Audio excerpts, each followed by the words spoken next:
America आणि इस्रायलच्या बाजूने आपण तिथं भूमिका घेतली, मिठ्या मारल्या, तिथं मित्रत्व अमेरिकेच्या बद्दलचं त्या ठिकाणी पाळलं. त्यामुळे झालं असं की ज्या बोटी भारतात येणार होत्या त्या इराणने येऊन दिला नाही, त्या चायनाला बहुतांश बोटी तिथं गेल्या. आणि आता तर अमेरिकेने ब्लॉक केल्यामुळे मित्र ज्याला समजत होता त्यांनीच ब्लॉक केल्यामुळे आता बोटीच येत नाही. त्यामुळे तेल म्हणजे त्याच्यातून पेट्रोल, डिझेल, गॅस हे कदाचित पुढच्या काही दिवसांमध्येच, सांगितले 60 दिवस, पण दिसतं असं की त्याच्या आधीच कदाचित ते संपतील. हे फार भीतीदायक आहे. कारण ते एक तर आपलं जीवन दान त्याच्यावर असतात, त्याच्याबरोबर ट्रान्सपोर्टपासून इंडस्ट्री या सगळ्या गोष्टीवर अवलंबून आहे.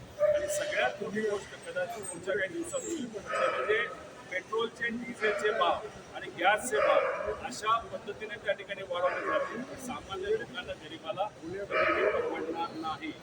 जेव्हा नोटबंदी झाली तेव्हा सामान्य लोकांना फटका बसला.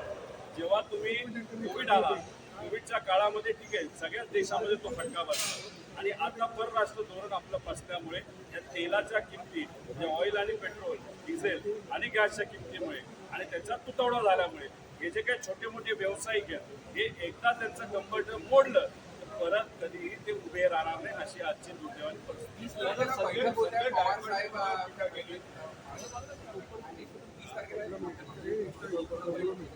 ते बैठक आहे हे कळलं, कशाबद्दल आहे, काय पद्धतीचं मार्गदर्शन हे आपल्याला बघावं लागेल. 10 जूनला आमचा वर्धापन दिन असतो, त्या बाबतीतच काहीतरी नियोजन असावं असं आपल्याला म्हणावं. अशा प्रकारचे शब्द सुद्धा वापरले नाही. कोण? संजय गायकवाड कुठला जो बोला ना, मी ओळखत होतो, आता ओळखत.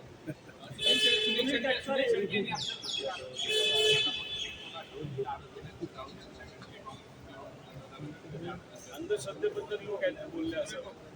आता खराल या प्रकरणामध्ये भविष्यवाणीबद्दल बोलले ना, म्हणजे भविष्यवाणी म्हणजे अंधश्रद्धा. अंधश्रद्धेबद्दल तुम्ही बोलता, तुमच्याच पक्षाच्या एका नेत्यावर ईडीने तिथं कारवाई केलेली आहे. बाकी नेत्यांवर ईडीची कारवाई हे खरात्याच्या भोंदूबाबाच्या नादी लागल्यामुळे तिथं होणार आहे. त्याच्याबरोबर सत्तेत असताना दुसरा पक्ष हे सुद्धा त्याच्यामध्ये अडकले. आणि सत्तेत असताना सर्वात मोठा पक्ष म्हणजे भाजप याचे नेते सुद्धा वाकून नमस्कार करताना आपण सगळ्यांनी बघितलं. त्यामुळे भविष्यवाणीबद्दल कुणी आम्हाला सांगू नये. आम्ही एवढंच सांगतो, एक गोष्टीची भविष्यवाणी करतो, ज्या पद्धतीने हे केंद्र सरकार, राज्य सरकार चाललंय, गरिबाचं इतकं मोठं नुकसान होणार आहे, यातून गरीब सामान्य व्यक्ती हा कधी उठू शकणार नाही. अशी दुर्दैवाने येत्या काळामध्ये परिस्थिती होणार आहे. आणि त्याला पूर्णपणे हे जे काय परराष्ट्र धोरण आणि ज्या पद्धतीने इथं ज्या काही महाराष्ट्र गोष्टी चालल्या हे सगळं त्या ठिकाणी कारणीभूत असेल असं आम्हाला वाटतं.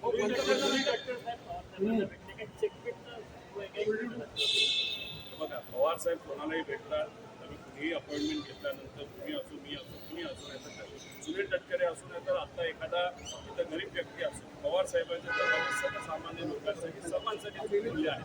आता तिथं गेल्यानंतर चर्चा आज काहीतरी हे मला सांगता येईल. चर्चा न होता तब्येतीच्या बाबतीत चर्चा झाली असेल तर स्वागत आहे. पवार साहेबांच्या तब्येतीबद्दल कुणी बोलत असेल तर चांगली गोष्ट आहे. जाऊन नुसतं चहा पिला असेल तर मला नाही सांगतात. पवार साहेबांचं टायमिंग हे 24 तास, अख्खा आठवडाभर, वर्षभर आणि आजपर्यंत 60-65 वर्ष सामान्य लोकांना, प्रत्येक व्यक्तीला दरवाजा हा उघडला गेला आहे.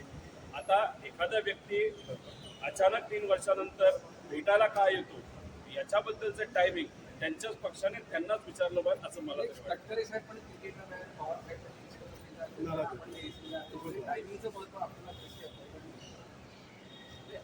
बघा, टायमिंगचं महत्त्व किती काय असलं, किती अंदाज असला आणि आपलं अपोनंट किती हुशार असलं तरी अपोनंटच्या मनामध्ये काय हे आपल्याला एकदा कळलं तर असं ओपनली व्यक्त होऊन चालत नसतं.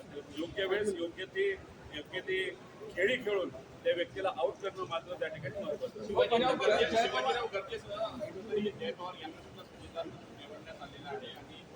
त्या पक्षाचा विषय मी या ठिकाणी काय घेतो. त्याच्याचबरोबर अजून एक महत्त्वाचा विषय या ठिकाणी आपल्याला सांगायचा. काही लोक आज याला कशाला बैठकीला, मंत्रिमंडळाच्या बैठकीला चालत गेले, कुणी अजून काय केलं, कुणी अजून सायकलवर गेलं, बरंच काय झालं. मला असं वाटतं की त्यांनी आता सुरुवात केली असेल तर अशीच सुरुवात कायम त्या ठिकाणी ठेवली पाहिजे. एकाच दिवशी फक्त बातम्या होण्यासाठी ते करत असतील तर ते योग्य नाही. त्याच्याचबरोबर मला एवढंच सांगायचं आहे की जे